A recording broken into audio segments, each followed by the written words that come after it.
users right now watching this. Starting the stream. I'm telling you, And our crowd is our crowd is the best and the biggest. we are live. Awesome, thanks, John.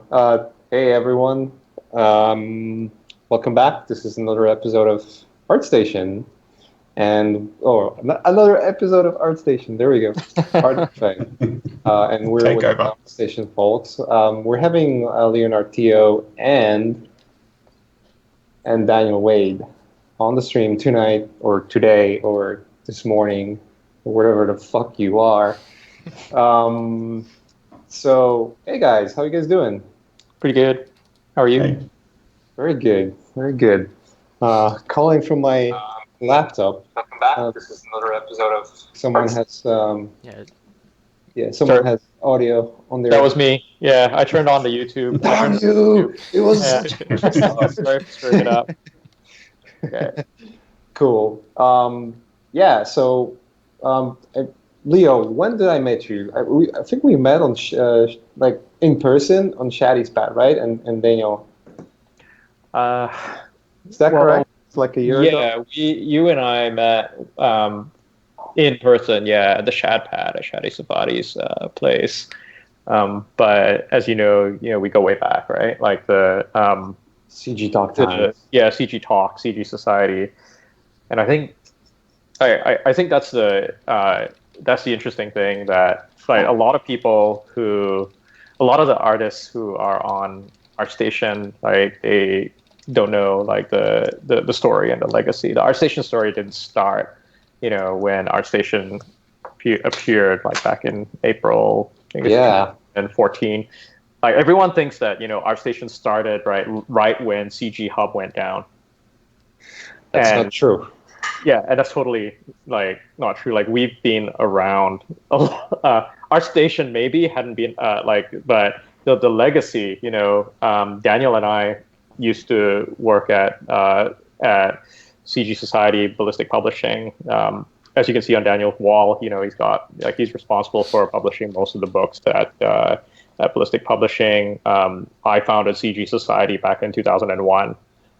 So I've been doing this community stuff for a really long time.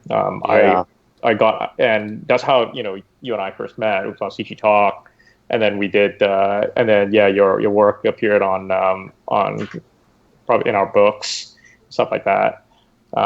So yeah, like I left CG Society probably around, when was it, Dan? 2007 was it?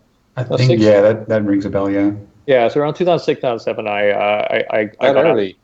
Yeah, so I at that point in time, it was a weird time in my life, and I was like, okay, now's the time, where I brought it far enough at that point, where I sold my share of it, and then I went to and then I moved to Canada and worked for a company called Softimage.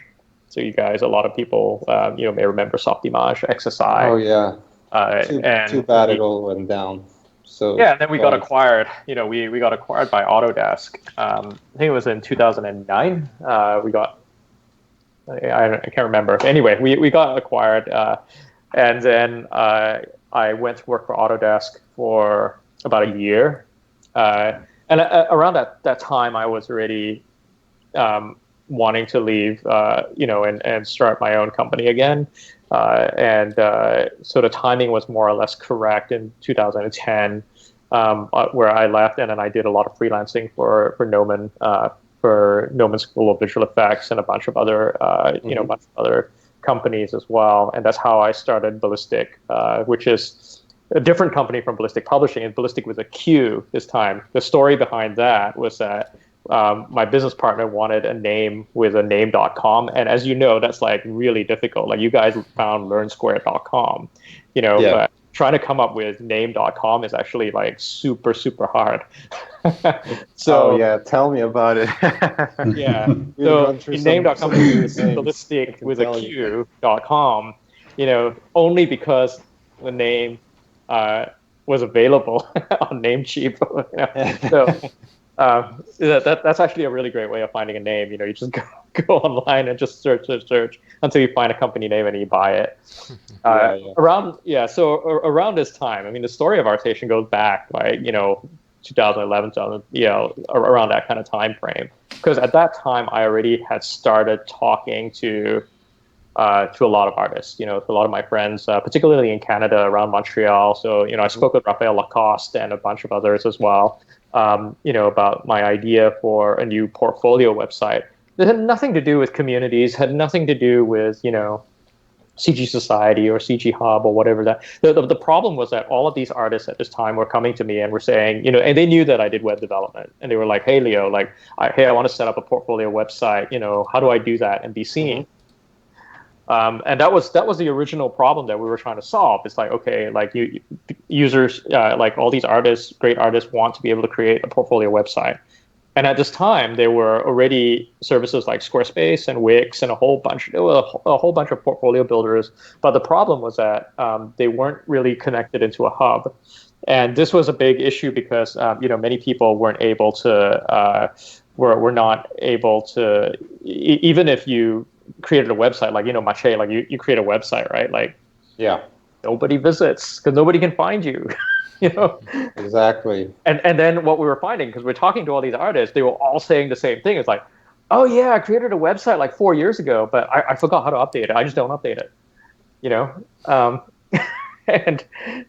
and so we had this idea. Well, okay, well, let's create this thing called ArtStation. It's called ArtStation because when you create an ArtStation, your ArtStation is your website basically. Yeah. And it's all connected into into this global hub where you can then find all of these amazing artists. So we were working on this, and the community engine and everything that we built ended up powering sites like DrawCrowd. So so there was some controversy there about, oh my gosh, how come these guys at Ballistic built DrawCrowd and ArtStation? What the hell's going on? So the story. What the hell?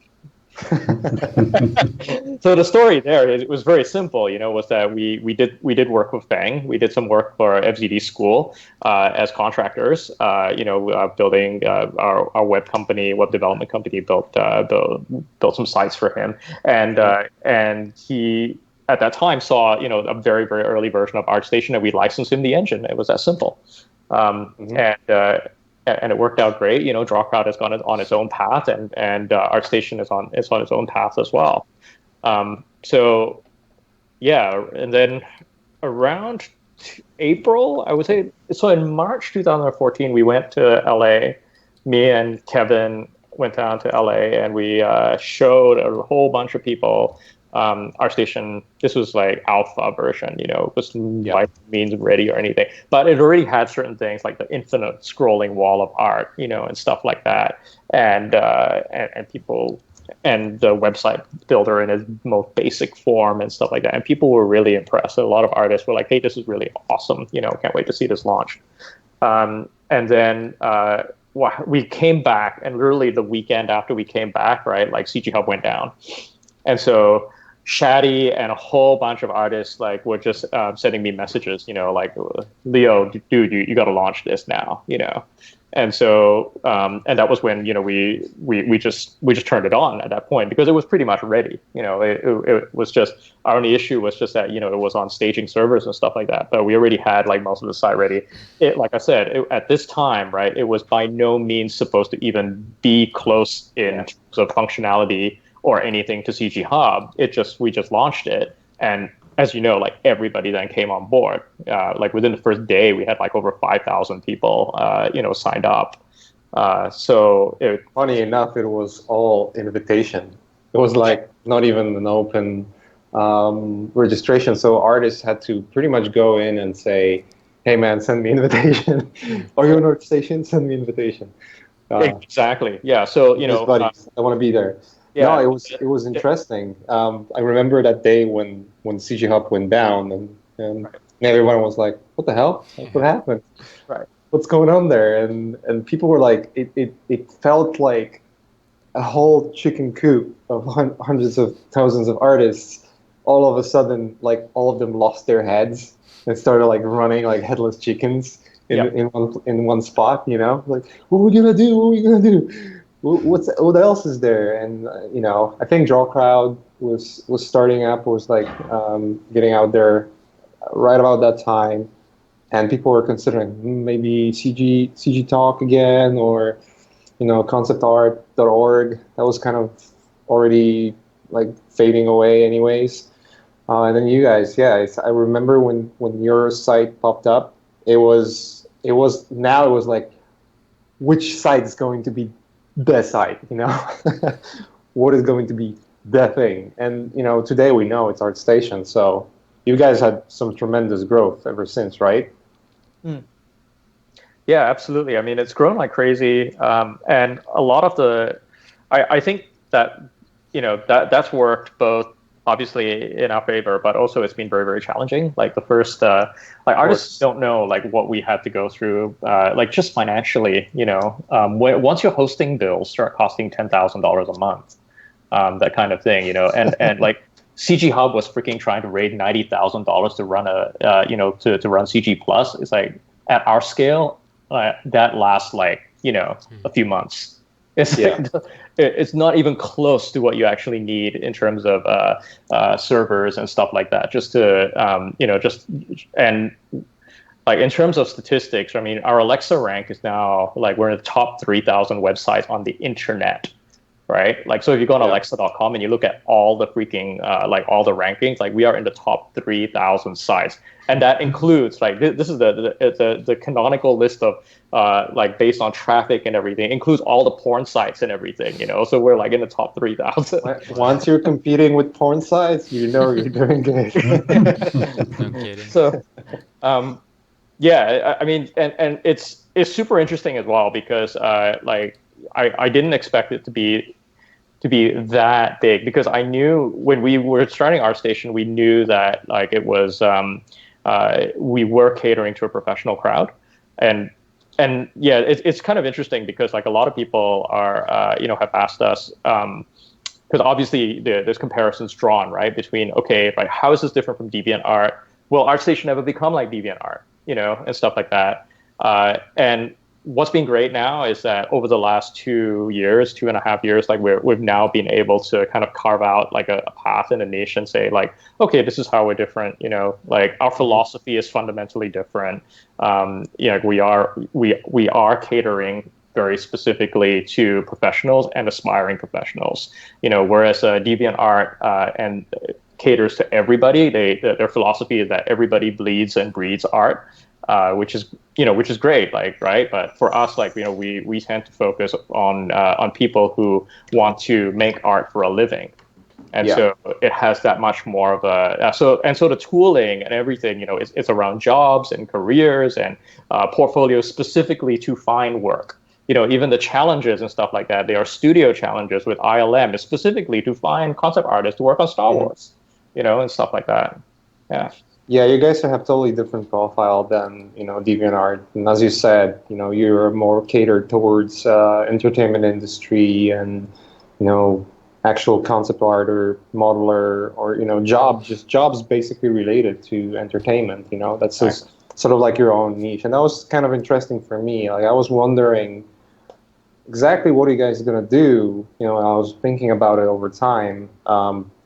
To make yourself different than what is out there, because that's basically there's actually two things that I've noticed in terms of forums or art hosting websites or communities in general, is that people tend to cater into for two reasons into those sites. One is which one is the hot thing right now, right? Mm-hmm. So like what is like where is everybody right now? That's where I'm gonna go because everyone is there.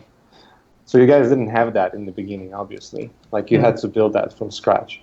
And the second one is what kind of entity you actually are. Like what kind of message you're bringing, what kind of road you're taking everyone with, right? And again, like so, for instance, when you go on. And this, you said it correctly. When you go on DeviantArt, it's basically yeah, everyone's bleeding art. Everyone is an artist. You know, if whether you're professional or not, you're feeling welcome as an artist, right? But it doesn't go beyond that. It's just like a place for you to talk with other artists and be a part of the community, but really doesn't go beyond that. You guys develop something different. It's more catered toward entertainment. It's more catered toward actually showcasing your work in the most professional way you can, right? Right. Making sure that, when I have my profile on ArtStation, I don't really need to have a profile anywhere else because not only everyone is already on ArtStation, so that problem is kind of solved, but also, it looks really good. Like if you send ArtStation link to, to art directors or even directors, film directors, they're like, yeah, it looks good, right?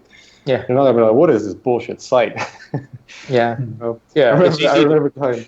Yeah, and that's kind of that was really the key of the one of the driving philosophies that we had was to try to make it as slick as possible, without all the bells and whistles, right?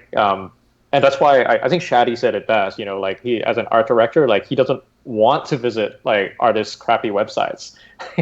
Like he just wants to see ArtStation. He wants to look at all the squares, like the huge grid of squares, and he'll know in 3 seconds, like whether he's going to hire you or not. Right. Yeah. Exactly. One thing I really hate is myself.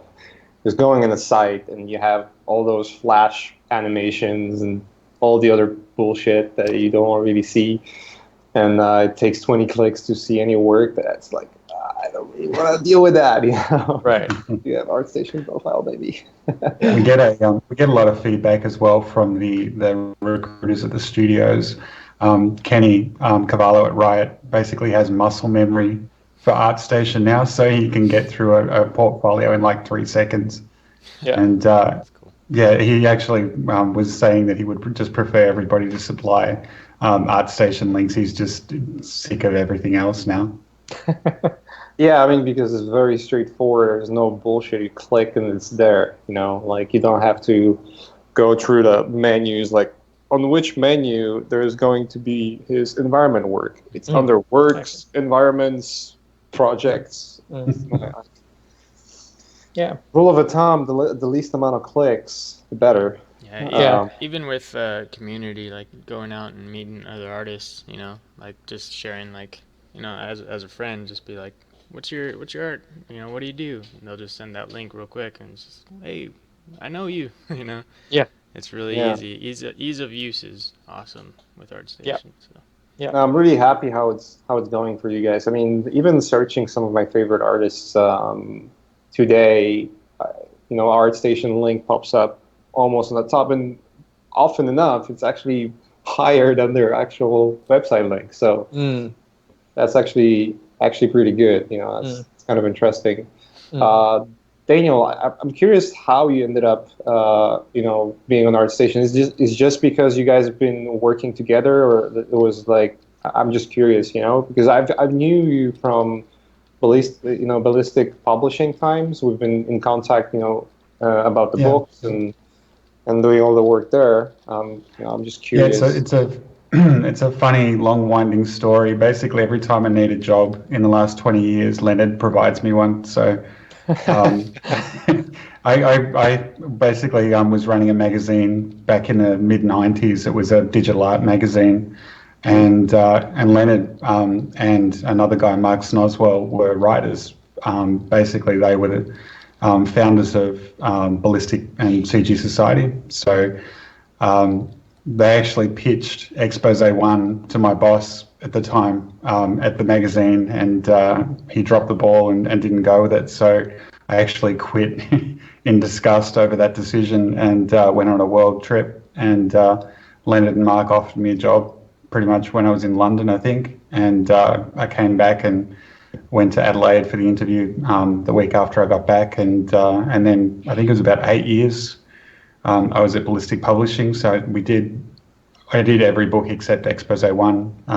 And yeah, it was just an amazing experience. But I took some time off after about 8 years with Ballistic, and had a little boy, and just stayed at home and worked from home for a bit, and then I actually stumbled upon the fact that Leonard was working on an art site because I was searching for domain names, and ArtStation.com came up. I'm like, yeah, that's a good name. Who's got that? And sure enough, Leonard was in the registry details. So I pinged him and said, hey, what's up? And yeah, things just sort of went on from there. And like, So you called it him, sort of hey, makes what's sense. going on? Yeah. And he's like, hey, you want a job? I got a job with whois.com. But yeah, now when I look back, pretty much my whole career has been sort of evangelizing digital art. So yeah, it's a happy coincidence that a lot of it's been with Leonard. Awesome. Thanks, Dan. That's really But I was rad. supposed to camera, like when I was 10, I was sort of doing programming, and by the time I got to uni and did computer science, I was bored with programming, so that's why I went into publishing. Right. No, that's really interesting, and it's been a while. So you guys been around how long now? It's been almost 2 years, right? For a year and a half. ArtStation itself, yeah, just over 2 years. Yeah, like after going public. Yeah, exactly. Yeah, but us as people in the industry who are known in the industry and stuff like that, yeah, like 16 years, but Dan longer. Yeah. So how many users you have now? Can you disclose that? Yeah, I mean, visitors per month is over 2 million per month. Nice. And yeah, like on any one time, when you open Google real time, it's like thousands of people just browsing at the site, and yeah, it's big, but at the same time, and that's like we've never, even at CG Society, like we never, yeah, even at its peak, it wasn't this big. This is a lot bigger, and that's been great. And at the same time, it presents a lot of challenges because I think one of the major challenges that we had, of course, is just we're a bootstrapped company, we're a bootstrap startup, and that means that we don't take money from other people. And this is actually one of the key things that I guess we realized, throughout the evolution of ArtStation and, with CGHub going down and with everything else, is that the vast majority of people on these kinds of sites, or even on Facebook, vast majority of people on Facebook, like, just don't think of it as a business. They think of it as a right. It's like, oh, it's always there, and it's my right to be able to use it for free. And they don't think that, behind the scenes, there's actually people that, like I'm, on my credit card, like every month, like thousands and thousands of dollars just to keep like dozens of servers online, that kind of thing. Yeah. So how many servers do you guys have? Do you guys have like servers only in the area, like local, or you actually have servers around places for faster traffic? Because I know from a personal experience is that when you do servers in like one hosting, that could be anywhere from cheap to semi-expensive. Once you start hosting worldwide, that's when you're going to like big leagues. Yeah, we have. So our main cluster is here in Montreal. We have, but our CDN is global. So we have CDN servers all strategically all over the world. Yeah, but I mean our biggest regions are, of course, North America and Europe, and those are the major ones that we kind of serve. Yeah, I mean, I'm only asking because I can tell, at least here in Los Angeles, when I load up ArtStation, it loads up really quick. So and I know for a fact that's you can have the best code on your site, your servers are not in the right places, it's going to load like crap. Yeah, that's something we've learned when we're setting up Learn Squared as well. Like of course, yeah, we'll be like, what's wrong with the code? Why it's loading so slow? Yeah. But no, it's all servers. It's all server side. So I was wondering, apart from everything that we've talked about, like what was the biggest challenge for you guys when you were setting up ArtStation? Because you said it before, Ballistic is not really an art forum site, right? You didn't set up the company to be that. You're primarily, platform developers, right? Yeah. I think there were two major challenges. I think one of them is more or less kind of solved. The other is still work in progress. So the first, I would say the first 18 months of ArtStation's life, there was always an existential crisis, and I say that to be very frank and honest, because the thing about because there was the whole, like, artists just create drama, and even when there shouldn't be any drama, they create drama. So, and what by that, what I mean is, like, there was a whole, when we started ArtStation, a whole bunch of artists got together and started the CGHub 2.0 Kickstarter campaign. Mm-hmm. That failed. So then they went off and started, and then Shakuro went off and started their own thing, CG Plus, and a whole bunch of artists, jump on that as well. And so there was always an existential crisis in terms of, right, where is the community going to go? Right. And it really sucked because nobody views these websites as businesses. Like the users that use them, they're going to post their work on ArtStation, Deviant, RCG Plus, ZBrush Central. They're going to post it everywhere.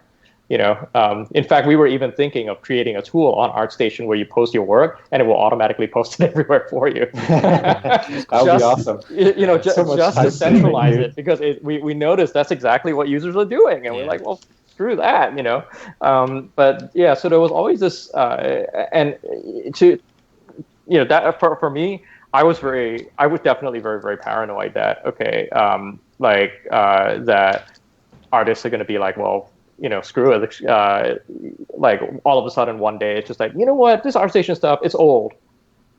Yeah, I know what you mean. Yeah, and it's just on a whim, because that's what happens. Like, things like, overnight, people dump MySpace and ended up on Facebook, that kind of thing.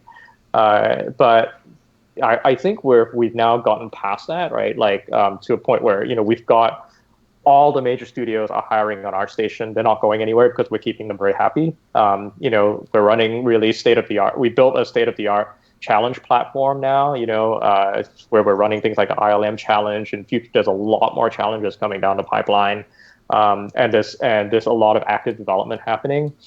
And I guess the other major challenge, which just kind of relates to the whole existential crisis as well that we had, was how is ArtStation going to make money?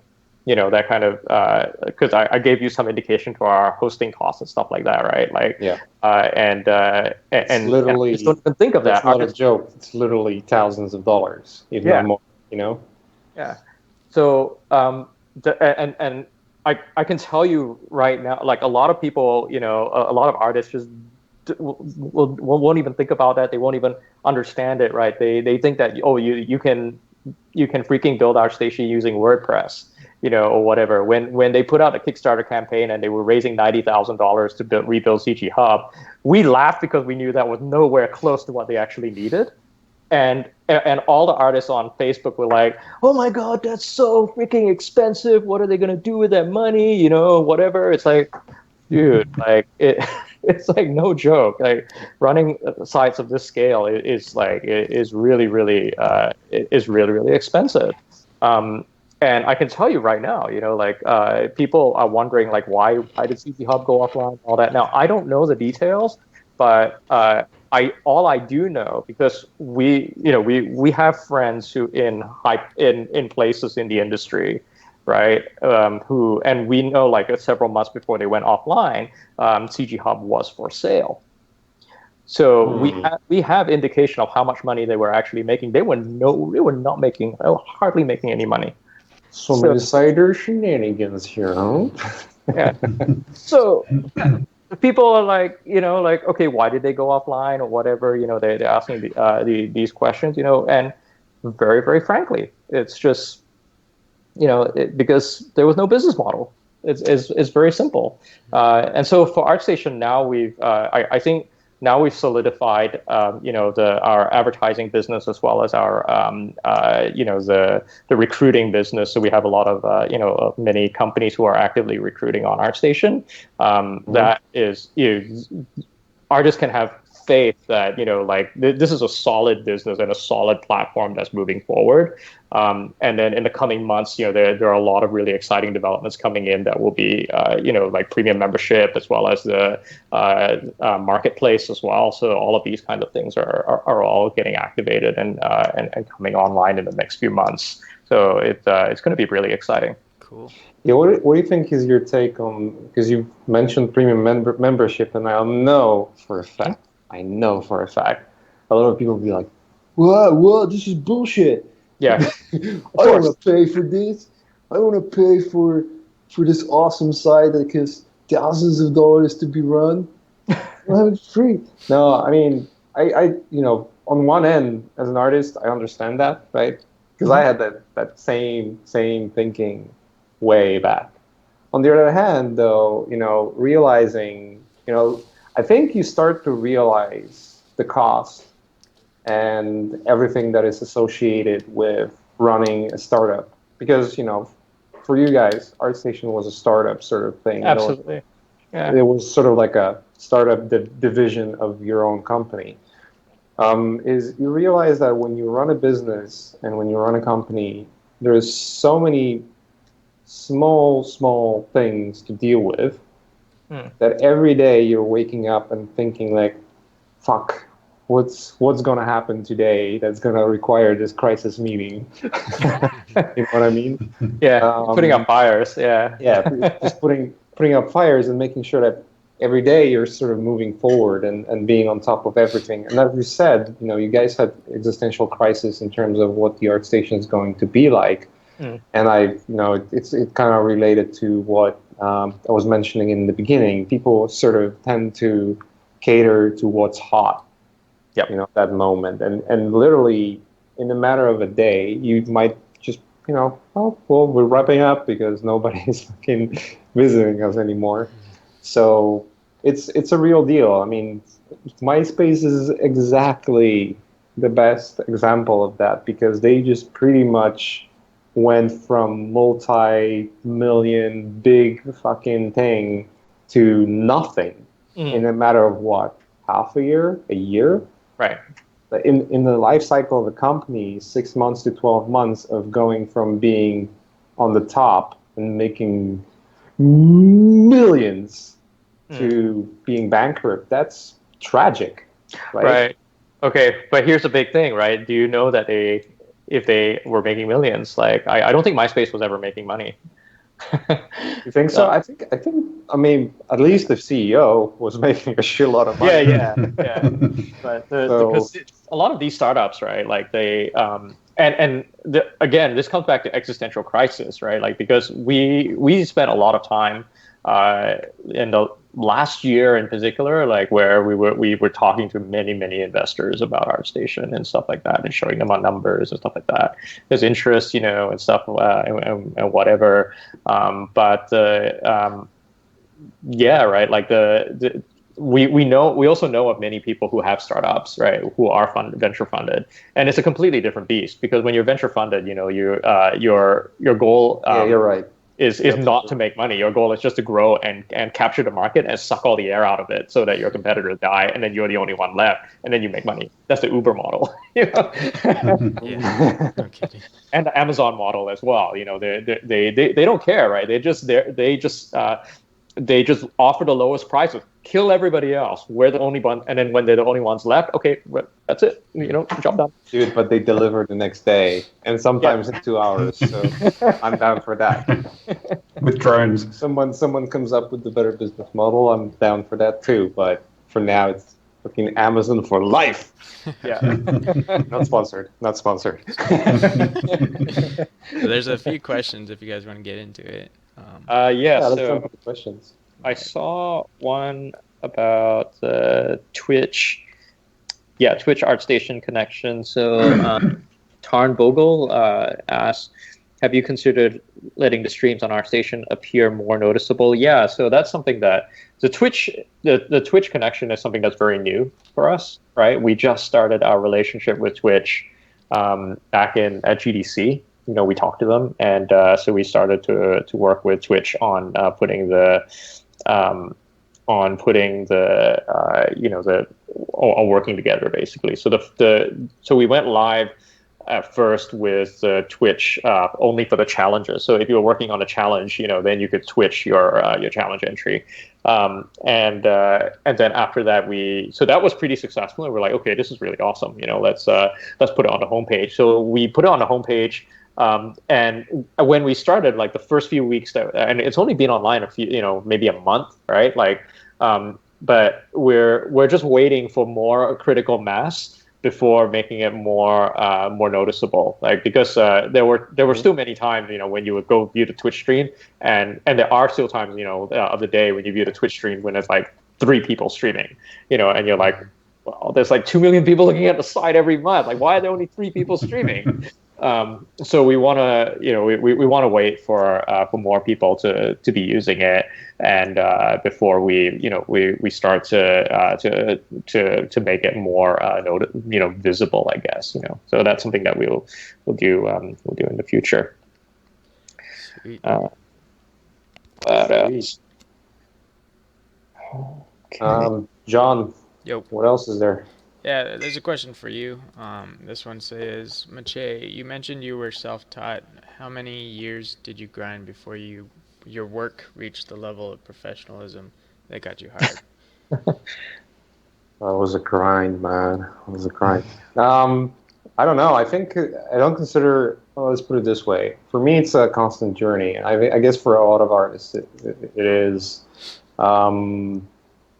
What I've noticed is so one thing I've noticed, and I think Leo and Daniel can confirm is, when I was starting back in 2004, and I said it this many times, is we didn't have a luxury of what do you have now, right?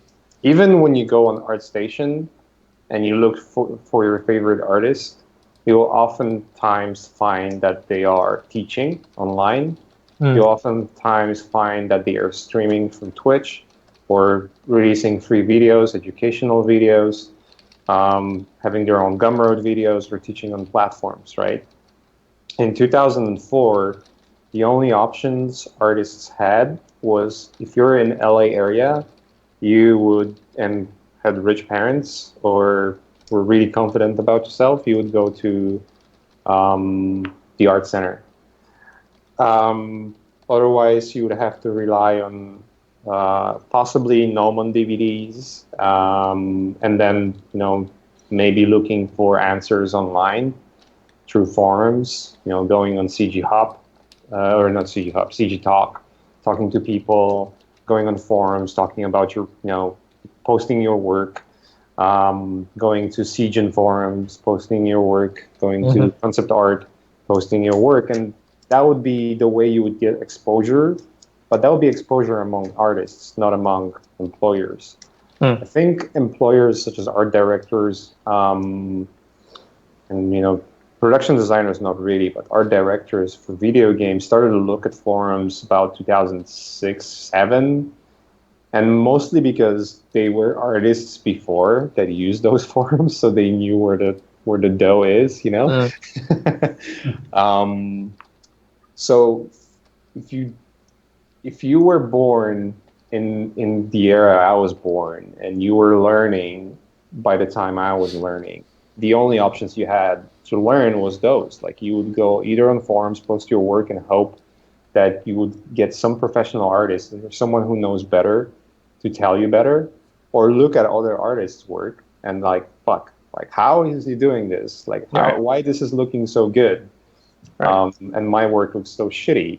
And you would have to find the answers yourself, because there would be no tutorials like how to draw a face or how to ZBrush model something. That was not even the ZBrush back then.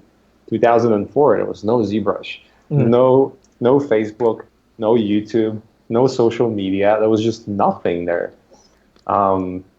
So you had to be prepared to grind, to go above and beyond, because otherwise you had no other options. Like my other option was go back to be a janitor. Right. That was the only options I had. So, so for me, it was like, I'm not gonna fucking clean toilets, pooped by some other people. Like, fuck that. I'd rather, try to not sleep and maybe, push myself to get as much work as I can possibly get done. And this never-ending cycle, because for me, it's not really about achieving a level and then like, yeah, I fucking made it, right? Right. That's never a case. Yeah. It's always sort of, think about a staircase that goes upwards and it never ends. But,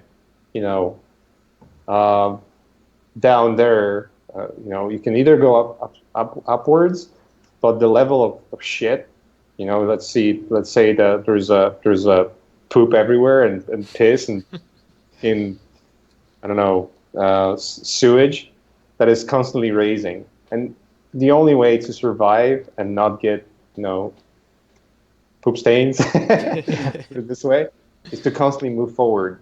And especially today, and ArtStation is exposing that pretty well. And you Leo, said something really interesting, which I'm going to mention in a second. You get so many artists that are technically really good today that you have to really stand out in order to get a job. The problem is, and this is what you, Leo, mentioned before to me when we've had this private conversation, I'm spilling the beans of private Sure. is there is way more artists today than they were in 2004, and way less jobs today. Yeah.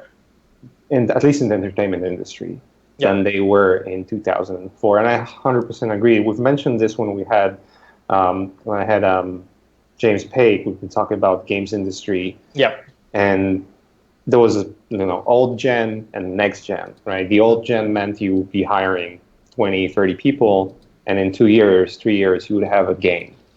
Right. Next gen, you're hiring 150 people, and it takes 5 years to make one game. Right. And it's all depending on how much funding you get from publisher, and if the game fails, you're going down. Right. You could have potentially okay business by releasing okay game and still kind of keep releasing because the cost of development were so low. Next gen meant millions of dollars and getting to a film budget costs of game development. And if something goes wrong, the company goes down. And obviously piracy doesn't fucking help. That's as simple as that. If a studio is asking, pay $60 for a game, you're paying $60 for 5 years, upwards to 5 years, and sometimes even more, of hundreds of people working days and nights to get that fucking game done, whether it's good or not, right? I think just the effort is worth the price in other cases. But the market works the way that people pay.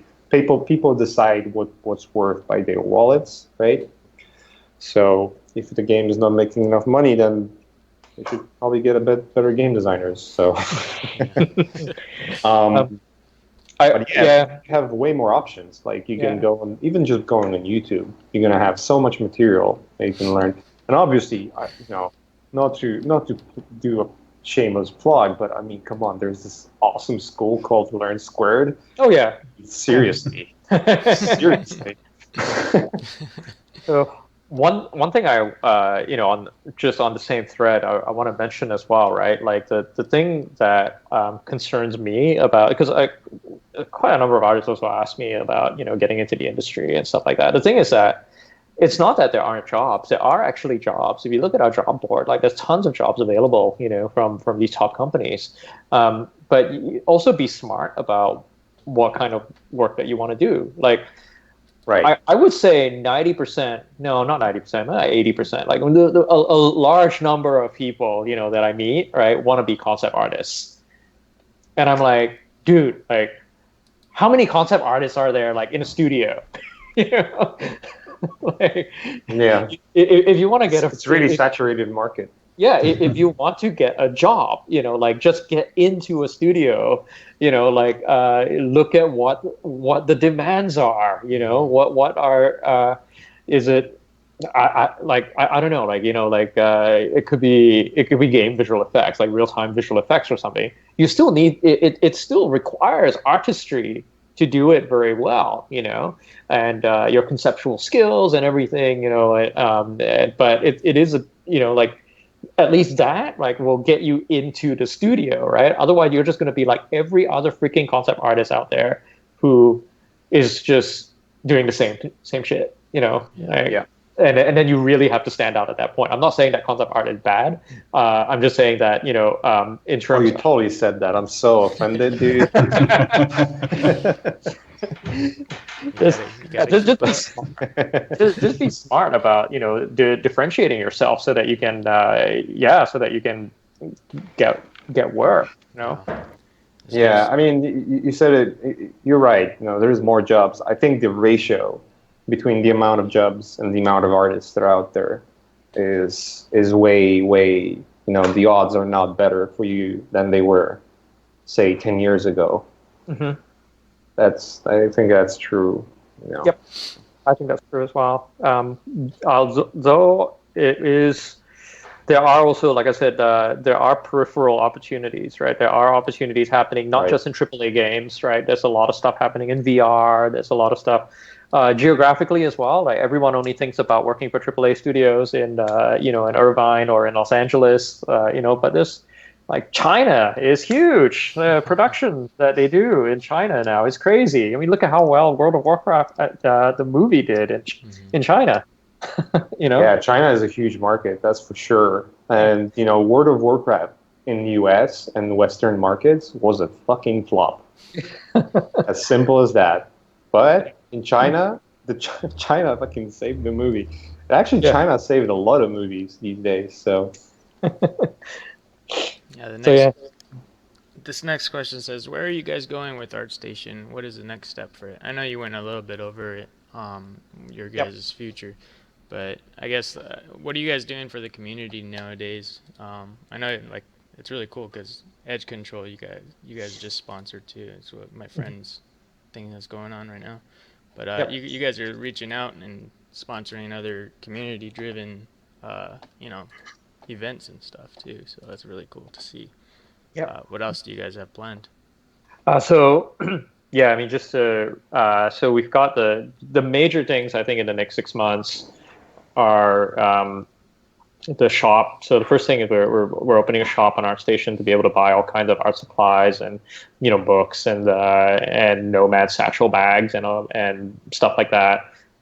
Marketplace. So that shop is evolving into a marketplace where everybody's account on ArtStation will become e-commerce enabled, and you'll be able to sell all your tutorials and goods and stuff like that on ArtStation itself, and use our audience to basically to be able to to market your goods.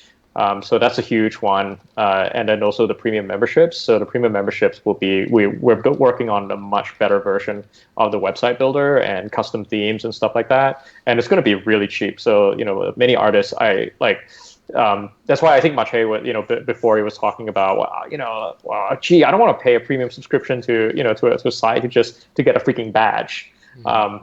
And I agree. Like, I would never pay for that either.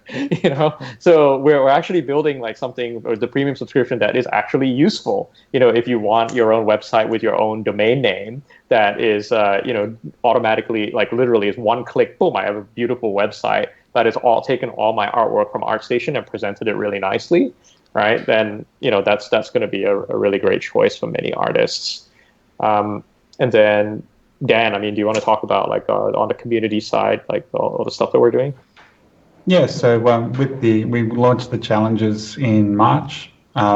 So they've they're sort of one of the sort of critical points of interaction now with the community. So every time we do a challenge, we basically ask everybody for feedback, and we're winding that feedback back into the engine. So with the challenges that we run in future, there'll be a little bit more of the sort of learning-based content, so tutorials and that sort of thing, because we know that the majority of the artists joining the community challenges, at least, have not worked more than a couple of years in the industry. So we really want to make sure that we give them a leg up and get them feedback as well. So we'll probably be adding more, coordinators or judges to the system so they can get more feedback during the challenges.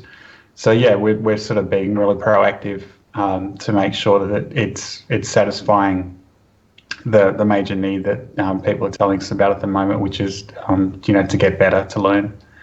And we're also we're talking to a lot of studios now, so we're anticipating running more of the professional studio type challenges as well. And we get a different demographic for that, and like it tends to be more established artists, maybe more than 5 years in the industry, wanting to jump from where they are to a sort of bigger studio. So but the ILM challenge has been quite successful so far. We've sort of it's the first time anything like that has been run. It took us a long time to negotiate how it would work and everything, but it's there's a lot of behind the scenes stuff that's gone into it, and it's a really good opportunity for artists to get their work in front of really high quality art directors and people that are pretty much legends in the industry. And the recruitment side, we keep on adding studios every month, so you can pretty much count on the fact that if it's a top 10 studio or even a top 50 studio, they'll eventually be advertising, listing their jobs on ArtStation. So we're committed to working, both with artists but also with the industry itself, so that we help artists get into the industry and find their way. Yep. Very cool. Very cool.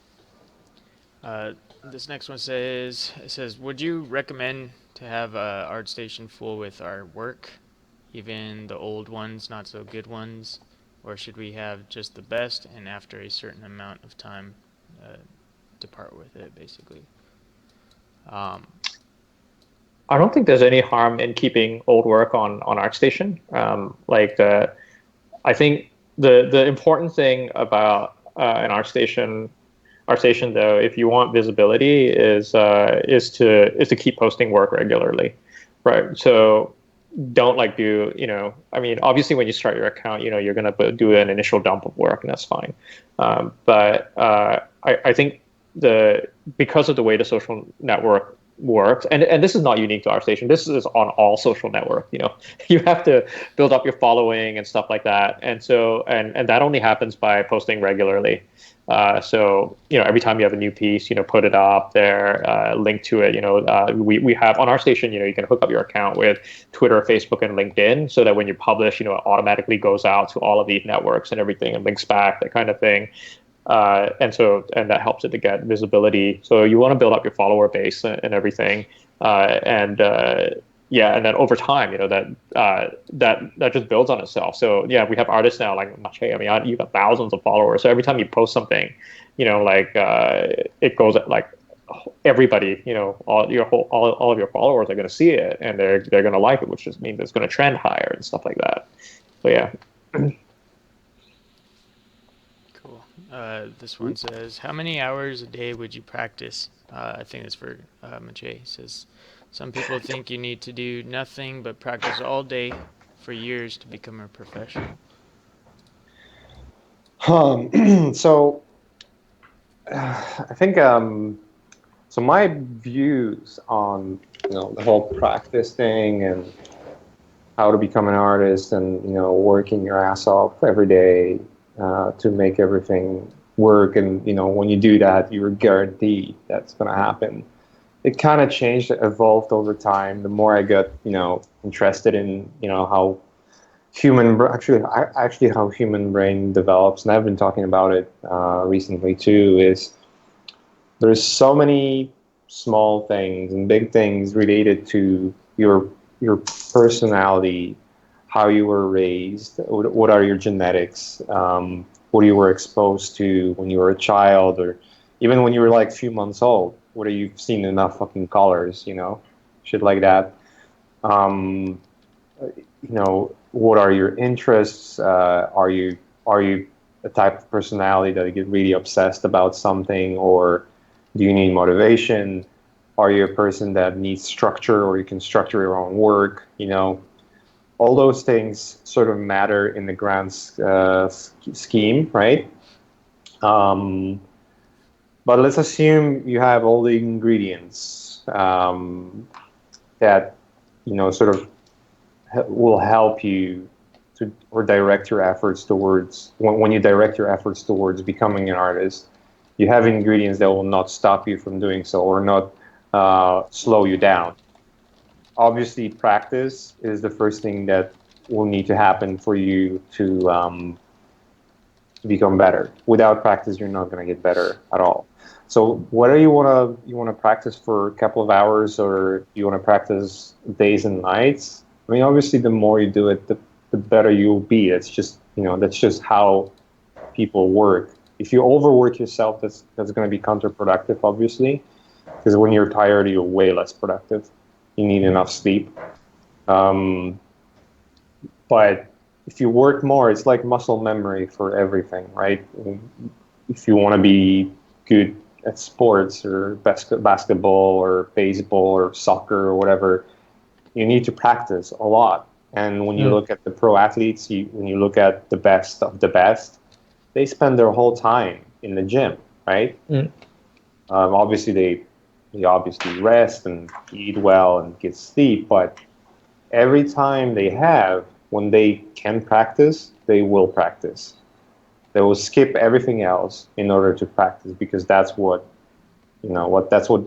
their bread and butter of their life. They're basically putting all the efforts towards what they're obsessed about. And you will notice that a lot of people that are really obsessed about something get the best results out of it. Because one thing that comes with obsession, or you can call it passion or drive towards something, you can call it obsession, whatever, is that apart from really liking what you're doing, you also have a huge amount of resilience when things go wrong. And things will go wrong. And the majority of time you will feel uncomfortable with what you're doing because it's just going to be either it's going to be really hard, and when something is really hard, you really don't want to do it. That's the normal human being reaction. The question is, what are you going to do it when it's hard or not? So, and it will be hard most of the time. One thing about when you want to feel satisfaction, and I guess a term of success should be related to satisfaction, because for one person, success means I got a job in an industry that I always do want to work for. I consider that a success. For a Syrian refugee crossing the Mediterranean Sea, that's a success. That's like a whole different scale of success, right? So everyone, your personal perspective really means a lot in terms of talking about what success is and what it isn't. But to feel satisfied about something, you're gonna feel way more satisfaction after really hard work, rather than when it's handled on the silver plate. Like if something goes really easy for you, you're gonna be like, yeah, I fucking did it, but you're not gonna really pay attention and not really put any meaning to it, or enough meaning compared to like if something takes really intensive labor and then the results are amazing and you're fucking happy. Like even if the results are not amazing, they're good. But you're gonna feel so much more satisfied because you worked your ass off for that one thing and it worked out. In many cases, it's not gonna work out. That's why I was like, I had this epiphany recently that why all the best movies I worked on, or all the best video games that I worked on, were also the most stressful and the hardest. It's because that's what it is. In order to create something that is really meaningful, you need to work a lot, and it takes a lot to create a feature film. It takes a lot of fucking effort to make The Last of Us game, right? It's not like, oh, I'm just gonna work 9 to 5 and it's just gonna happen. No, it's not. I mean, it's a collective effort, obviously, but your input really matters, even though you're just a percentage, 1% of it. That 1% of it can mean the game is going to be good or great. You know, it could be right on the borderline, and your work, your effort, might mean that it's going to be better than just good. And when that happens, and you put your all blood, sweat, and tears towards something, and it worked out, and the results are great, you're going to feel much more satisfied than if you will be just like in the regular thing that you do every day, and then it just happens that it was successful. That's why a lot of people that are having like overnight success are depressed too. There's actually an evidence for that, because especially if you didn't have to work for it, if it was just like a lucky roll of the dice in your life, that just circumstances went in a way that you just all of a sudden became really successful. A lot of people just like it just doesn't work for them because there is no purpose behind it. Like when you're putting a lot of effort, passion, you're putting yourself in the most resilient situations ever, you have purpose for doing something. And when that purpose comes back with the results that you're satisfied about, that's what I consider success. So going back to your question, working 10 hours a day or 20 hours a day to practicing, do whatever you feel you need to do. And when you feel the most uncomfortable, that's when you're actually making the best results. It's true for working out, like going in and doing that extra few reps. I think it was negative reps, right? Where you just like your muscles are giving up, but you're still pushing. That's when you're breaking up the muscle tissue enough, or much more, and that's when you're actually getting the best results, assuming you're resting afterwards.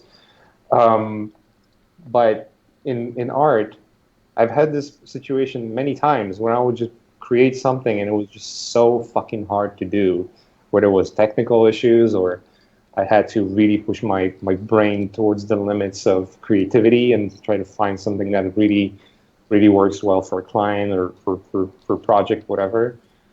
The hardest thing to do yield the best results. And it's just like, I guess it's more about really resilience and resisting the urge to quit rather than overworking yourself just for purpose of overworking yourself. Right. So, Right. Yeah. I would definitely agree with that. The resilience and just the tenacity.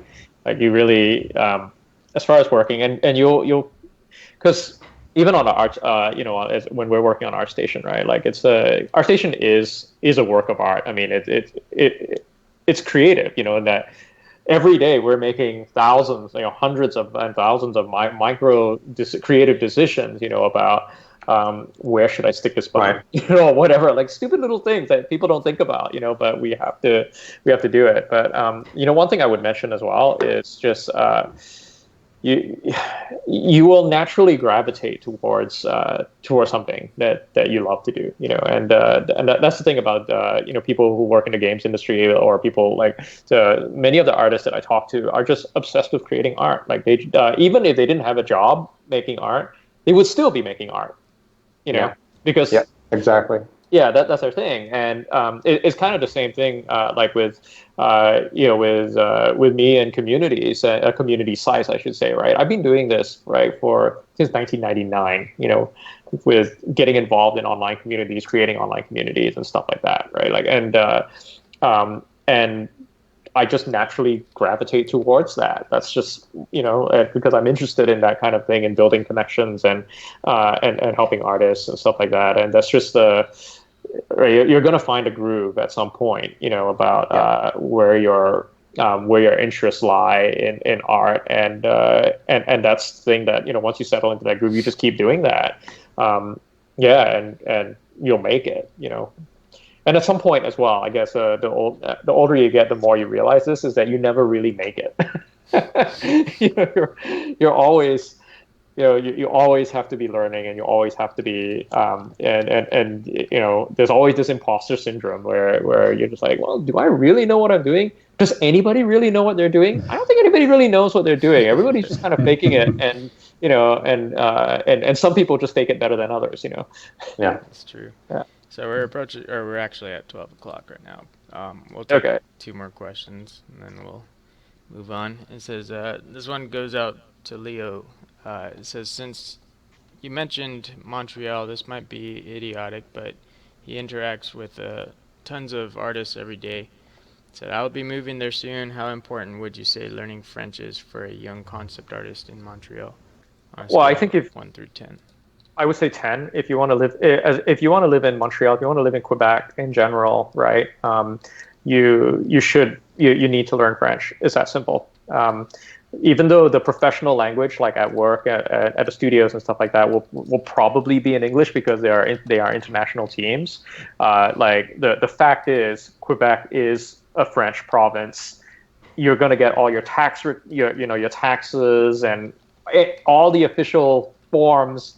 Everything is going to be in French. And like you're sitting in the subway, something happens, there's an emergency, all the announcements are all in French. So if you want to live in Montreal, if you want to live in Quebec and work here, right, you have to learn French. I'm sorry. This one says, when's the next ArtStation challenge? He said, I'm really excited about it. Can you talk about that? Dan. They love the ILM one, by the way. Yeah, cool. So we have another challenge coming up in mid-August. I can't really say who is doing it at the moment. It's not a studio challenge. It's more of a software-based challenge. We're actually in LA for SIGGRAPH week, so we're talking to quite a few studios that week as well, and we'll probably be firming up some plans for later in the year as well. But our game plan is to actually have regular studio challenges and also run our own community challenges as well. Yeah. I think on the challenge front, right? Like it's it is a lot of work, like and also it's something that we've been working on, like just refining, and I think. So the journey challenge was excellent. Like we had, as is the ILM challenge, but both are very, very different beasts. The great thing is, as a result of doing those 2 challenges, as well as we did the THU challenge as well, like we have a really great body of experience now. And the next few challenges that we're doing, so like Dan said, we've got the software, some software companies are coming in to run challenges with us, but also we have another big community challenge probably in the fall of this year. We're aiming to do one, and then with the studio challenges, we are talking to studios all the time. So yeah, hopefully we'll have one probably around the end of the year as well. Yeah. Sweet. This last question is, it says, do you have to be born an artist? You mentioned there are other factors. How would you know if you have them? Do you have to be born an artist? Mache, what do you think? Do you have to be born an artist? No, you don't have to be born an artist. But then again, like if you're 4'2", you're probably not going to play basketball. No, I mean, again, nature and nurture. Your genetics matter. I used to think do 10,000 hours, you're going to be a professional artist, fucking awesome. That's not how it works. It works obviously to get you from a point of not knowing anything to knowing enough to work. Yes, do 10,000 hours, you're going to know enough to work in the industry. That doesn't mean you're going to be the best, but you're going to be good enough to work in the industry. Whether that's going to be good money and worth the effort, that's not a question to have. But again, your genetics. There are some people that are more visual. There are some people that see numbers better. When you're one of those guys who are fucking great at mathematics, maybe that's your avenue pursue. Um, it all depends also on your nature, nurture, like how you were raised. Were your parents allowing you to be creative, or they were just fucking hating you as a child? You know what I mean? It's just like all those things, all those small things matter a lot when you like how you were growing up and what you were exposed to, because that will actually create a drive towards specific things. If you've been raised to be, encouraged to be creative, you will, by nature, by that fact alone, be way more creative than some of your peers. And that will be maybe much easier for you to come up with great ideas. There are artists that are great illustrators but are terrible at coming up with ideas. I can consider myself to be one of them. I really have to struggle real hard to come up with good ideas. That's my biggest issue, coming up with good ideas. There are artists that have amazing ideas, but they are struggling with colors maybe or lighting, right? But they'll come up with the most wonderful thing on earth. Like, how the fuck did you come up with this idea, right? And there are like some proteges. Like, look at Adam Garazio. We had him on Art Cafe many times. Adon, he's good. Yeah. He's what, 18? Yeah. 19. When I was 18, I was not considering myself to even think about being an artist. And he's already working for German military and fucking big games, films, and everything. Making for a whole arm in robotic, right? Yeah. Yeah. Eflem Mercier. He's one of the younger guys too. He's right now at Riot Games. Right. A lot of people die to work for Riot Games. Like, I'll fucking do everything to work for the Riot Games. He just works there, and he's fucking young, right? When I was his age, my drawings were just starting to pop up on CG Talk, and they looked fucking horrible. So there's going to be people that have. Oh, there we go. Like, I can see one on the screen. I'm actually delayed when I'm seeing on the screen, but. Basically speaking, there's going to be artists that will have it much easier to learn and become better. But again, as I was saying, if you put a lot of effort and practice, you can be an artist. That doesn't mean you're going to be Sid Mead, but you will definitely be an artist. Yeah. Or you definitely make money in this industry. There's a place for everyone. It's just a matter of how comfortable you are with earning more or less money, Right. Because if you're in, and I've said this, I think, years ago even, there's two types of artists that I see. There's 98% of people that are looking for work, and then about 2-3% of people that are getting work because they're already past that threshold of skill that they don't have to look forward because they're already standing out enough for employers to see their work. So you want to be in that top 2%, but guess what? It's only 2%. That means something, That means it's not an easy thing to do. So yeah, there is actually one tip that I can give, which is kind of interesting, and it is actually you mentioned Adon and Eflem earlier, right? Like, but what I notice is that a lot of the artists who go to events, like go to artist conferences like THU and the meetups and stuff, like people who go to events and conferences and stuff like that, who meet with other artists, who meet with art directors, who get their work reviewed by art directors in person and stuff like that. You turn up once, you turn up twice with your portfolio, you get feedback. You turn up twice with a much improved portfolio and stuff like that. That's how you get work, because people they're going to remember you. The people at the studio, they're going to remember, and that's exactly what happened. Like Eflem went, met Kenny Carvalho at THU. Kenny gave him feedback, and then they just kept that relationship going, and then eventually got a job. Yeah, I mean, your odds go to be much better if you put out yourself out there. If you go and meet with other artists, you go meet with art directors and and socialize. Exactly. Because working, as suck as it sounds, once you reach specific level of artistry or skill set, now it's just a game of knowing people. It's like, especially in film. In film, once you get to your first job, every other job is about who you know. It's not really about how good you are anymore. Right. Yeah. In film, it's 100% true. Once you get your foot in the film industry and get in good terms with your directors, art directors, and whatnot, and your art is good, there's no way you're going to be out of work, because it's just all about knowing people at that point. Yeah. So obviously, connections and everything like that, socializing, all those things matter, right?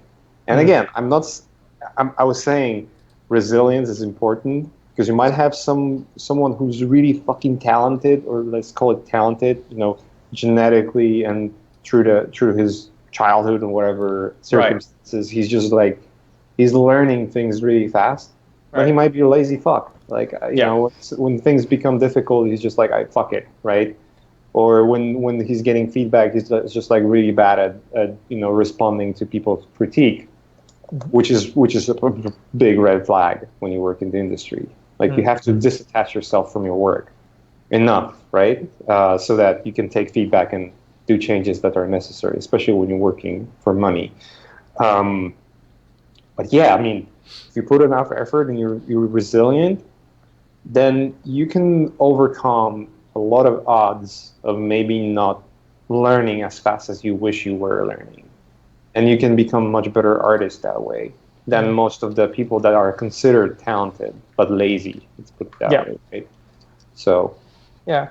Well, people want to work with people who they like. It's that simple, right? Exactly. I mean, your personality matters. Yeah. Right? So basically, once you reach a certain level of I should say proficiency, as long as you're good and you're not a dick, right, you're gonna get a job. Yeah. And sometimes to be good, you just have to work more than the guy who's sitting next to you. Exactly. I've listened to. There's the one podcast that I love to listen. It's called Fighter and the Kid, and the Brendan Schaub. He's a UFC fighter.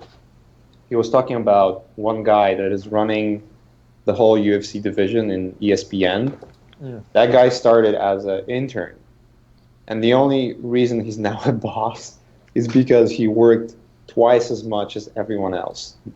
And the CEO of the company actually noticed that guy when he was sleeping on the couch in the office. He just decided not to go back home because he wanted to do some extra work, so like, let's do something about that guy and get him a promotion. And from there, he's the head of a division, and he is the guy who actually brought UFC to ESPN.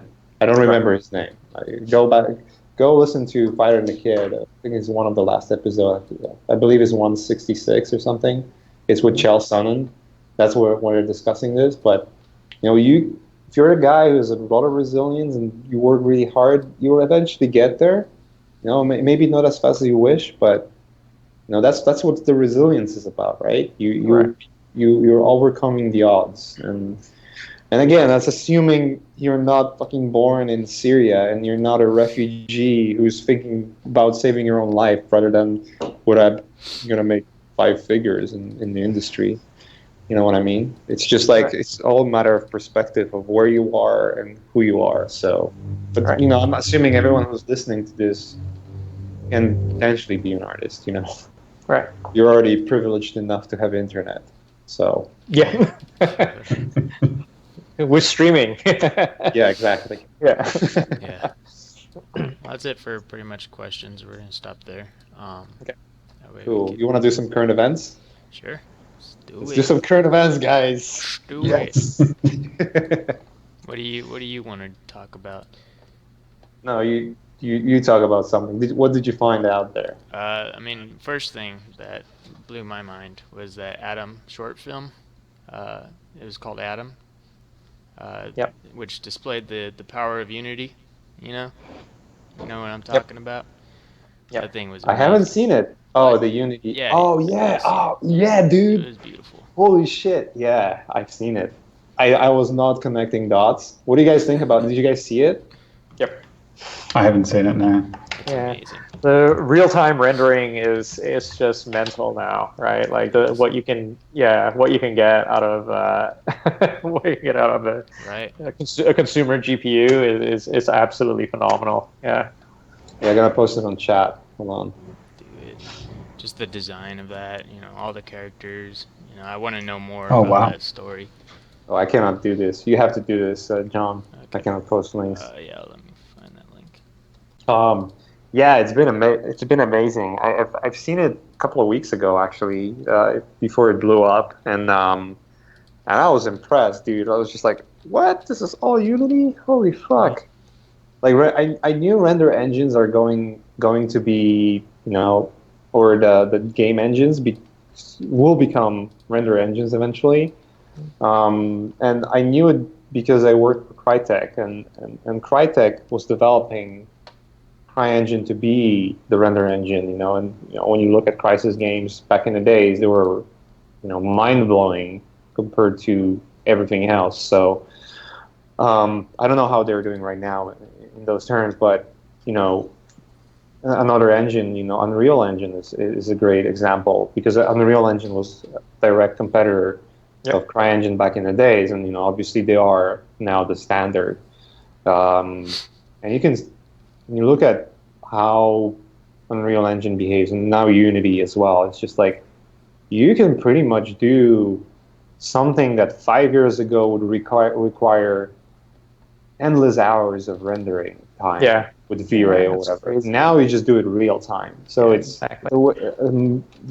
the speed at which it's moving forward is just intense and amazing. I'm really impressed. I love it. I fucking love it. I think it's the future. So.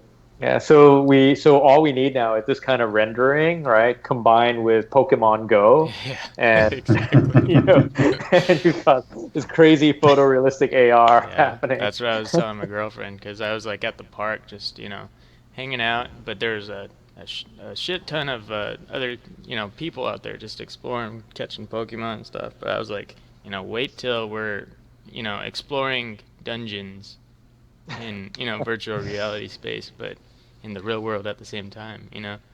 That's gonna be a trip. Yeah. But I mean, the power of technology is just going exponentially fast right now. It's continuing to grow. Yeah, Pokemon Go, by the way.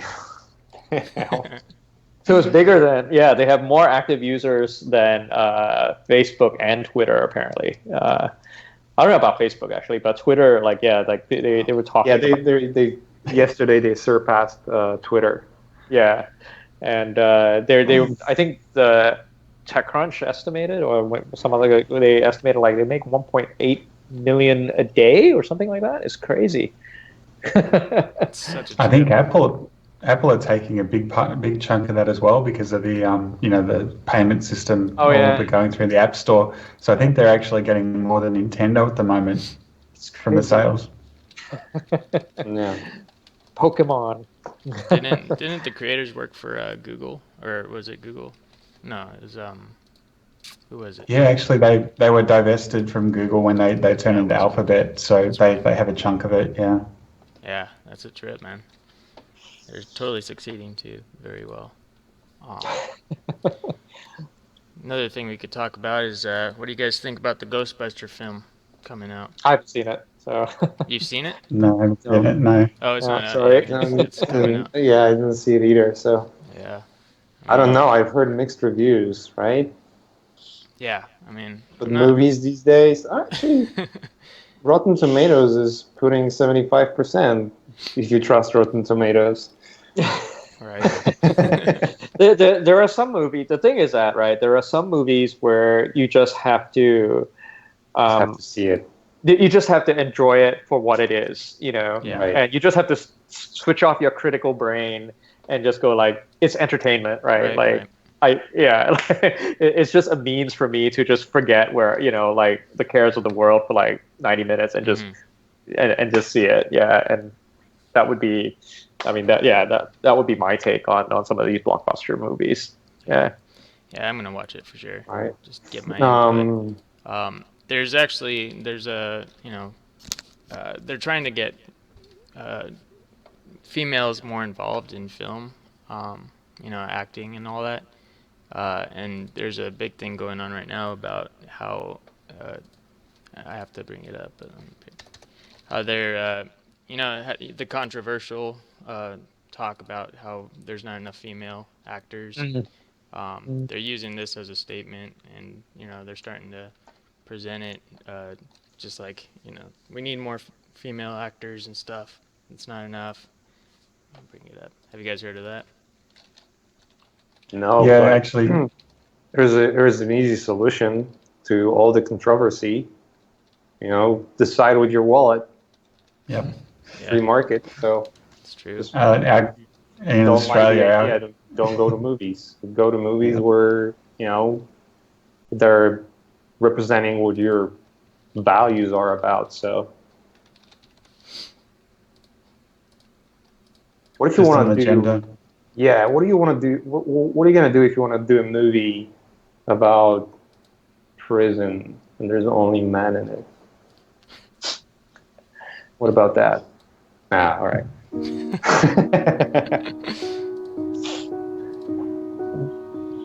Anyways, let's move on. What's next, dude? I didn't bring too many things to talk about. I mean, other than the new Overwatch character, that's pretty awesome. I don't know if you guys know anything about Overwatch. I have not touched Overwatch, the game yet, only because I told myself that I want to finish another game first. So, that's Oh, really? yeah. Do you guys play any games at all? Oh yeah. Yeah. All of them. Sweet. Yep. What games do you play, guys? Right Dan? now it's Overwatch for me. I'm on my third playthrough of Uncharted 4 at the moment on Crushing. Wow. So yeah, but my son plays now, so we were playing Far Cry Primal before that. Wow. Bunch of others, yeah. So yeah, I've been playing games since forever. Yeah, Cool. for me, right now, I'm going through Dragon Age Inquisition.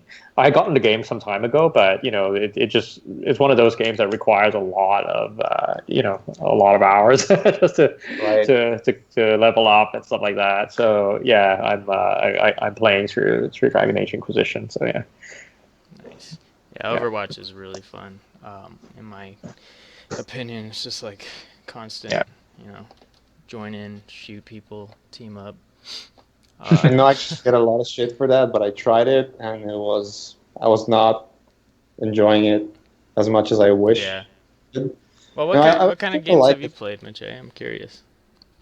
I don't Like, play many games, honestly. Like in I the used to be past. really big into That's FPS. I tried some League of Legends, but that's fucking one big, Right. time consumer. So I try to stay away from that kind of stuff. Right. For sure. But yeah, I mean, I think the last game that I played like a maniac was The Last of Us. Yeah. That's game is so kind of good. biased as I was working on it, but I didn't know enough about story, or it was enough not to know enough to enjoy it, and enjoy it in a way that I could play it many times. Yeah. Right. Yeah, that was a great game. I played it on the PS3 and then played the PS4 re-release. Yeah, the story is just magnificent for that game. Yeah, it was the best. I loved it. I didn't know how it ends. That was a good thing for me. I just didn't know how it ends. Yeah. And Played all of seeing them. the They're ending great. was satisfying, Yeah. for sure. All right, guys, let's wrap it up. And it's really good to have you guys here talk about a little bit about what you guys doing and where the ArtStation is going. Thanks for your time, dudes. And Thanks. I'm really excited what's next for ArtStation. Thanks, guys. Yeah. Really And appreciate it. See you guys. Cool. everyone else Thank who you. joined us live, Thanks for joining us. yeah, thanks for being here. And if you watched it afterwards, thanks for watching it all. So All right. till the next time. Sweet. See you guys. Thanks, guys. Later.